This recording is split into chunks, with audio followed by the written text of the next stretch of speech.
one of those eyewall replacement cycles right now with Dorian because the winds have come down. Earlier we saw a lot of lightning around the eyewall, but that appears to have died off a bit as well. So this hurricane may be going through a cycle. Right now, Freeport in the Bahamas has winds sustained at tropical storm force there at 45 miles an hour. Look at the gusts up here at Settlement Point, also on Grand Bahama, at 60 miles an hour. Interestingly enough, you get down to Grand Harbor Key and Nassau, the winds are almost calm.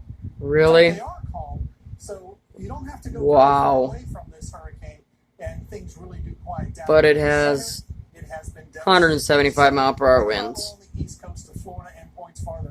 And according to them, hurricane force winds expand out over 40 miles, so they should be getting it. This is just such a lie. At about 10 to 15 to 20 miles an hour, maybe a bit higher down here toward Palm Beach, and up to about 25 miles an hour. Wind gust forecast too. Dorian gets a little bit closer and starts to make that move up along the coast tonight and on into the morning Tuesday.